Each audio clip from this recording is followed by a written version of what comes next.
संभावित कोरोना के तीसरे लहर से कैसे बचा जा सकता है, कैसे अपने बच्चों को आने वाली बीमारी से सुरक्षित रख सकते हैं, इन सारे सवालों के जवाब देते हुए बीएचयू के सर सुंदरलाल चिकित्सालय के मेडिकल सुपरिटेंडेंट प्रोफेसर के गुप्ता ने कहा कि कोविड को नियंत्रित और खत्म करने में सबसे बड़ा योगदान आम जनमानस का होगा।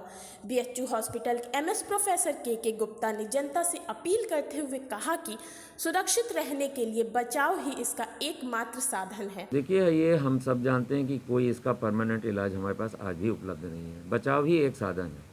ये भी हम जानते हैं कि हमारे पास जो है बच्चों के लिए अभी कोई भी वैक्सीन उपलब्ध नहीं हो पाई है हिंदुस्तान में अपने। तो अब कहने की बात सीधी सी है कि अगर हम बच्चों को, जो कि हमारी इकोनॉमी को बहुत इम्पोर्टेंस रखते हैं इकोनॉमी में, उनको हम कैसे बचाएं। तो पहला फेज़ जब था तो उसमें हम लोगों ने एडल्ट्स को जो है वैक्सीन लगाना शुरू किया, +45 वालों को, उनको हम बचा ले गए, उनकी सीवियरिटी को कम कर लिया। फिर उसके बाद हम +18 पे आ गए, अब उनको हम लोग वैक्सीन कर रहे हैं और उनको बचाने की कोशिश। लेकिन ये हम सब जानते हैं कि अभी बच्चों के लिए कोई वैक्सीन उपलब्ध नहीं है। तो बच्चों के अभिभावक बच्चों को कॉन्टैक्ट ट्रेसिंग से बचाने के प्रति जागरूक करें। सभी जनमानस से अपील है कि सभी मिलकर इस बीमारी को आगे बढ़ने से रोकें। सभी के साथ से ही इस कोरोना पर नियंत्रण लगाया जा सकता है। जितना सतर्क रहेंगे उतना स्वस्थ रहेंगे। यहाँ हमें अपनी यंगर जनरेशन पीडियाट्रिक को बचाना ज़रूरी है। एंड ये प्रोसेस ऑफ एलिमिनेशन जो है, अब ये थर्ड वेव में जो हम एंटिसिपेट कर रहे हैं, वो इसीलिए ये एंटिसिपेट कर रहे हैं कि यंगर जनरेशन हमारे सामने इन्फेक्ट होके आएगी। अब ये ऐसा क्यों हो रहा है? क्योंकि ये छोटे बच्चे हैं, नादान हैं, उनकी ये एक प्राकृतिक एक वो उनकी स्वभाव होता है कि वो जो हैं खेलें कूदें, दूसरों से इंटरेक्ट करें। वो कहीं से भी इन्फेक्शन उन्होंने एक्वायर कर लिया, वो एक्वायर करके आपस में अपने क्लासमेट्स, अपने प्लेमेट्स के साथ उन्होंने उसको बांट दिया। तो इस तरीके से ये चीज़ें जो हैं बढ़ती चली जाएंगी।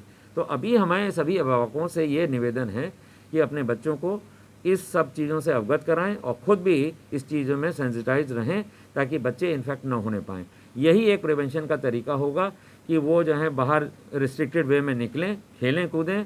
और इस बात को ये ध्यान रखें कि अगर कोई बच्चा किसी तरीके से खांसी बुखार जुकाम से ग्रसित है तो अपने बच्चे को समझाएं कि ऐसे बच्चों को ये कह दें कि भैया आप यहाँ हमारे साथ मत खेलिए, आप घर पे जाकर के अपना डॉक्टर को दिखा के इलाज कराइए। यही एक मेरी सूचना है सब जनमानस से कि हम सब मिल करके इस बीमारी को आगे बढ़ने से रोकें, और यही एक तरीका उपलब्ध है। सबका साथ चाहिए, सबका साथ। और ये जो एक धारणा आई है कि हम किस तरीके से इसको कंट्रोल करें, अब कंट्रोल करने का यही एक हम सभी जनमानस का साथ होगा तो हम जो है इसको कर पाएंगे और हम अपने स्वस्थ जीवन शैली में वापस लौट सकेंगे। जितना सतर्क रहेंगे उतना ही जी बिल्कुल, आपने ये बिल्कुल सही शब्द प्रयोग किया कि जितना सतर्क रहेंगे उतना ही हम जो है स्वस्थ रहेंगे।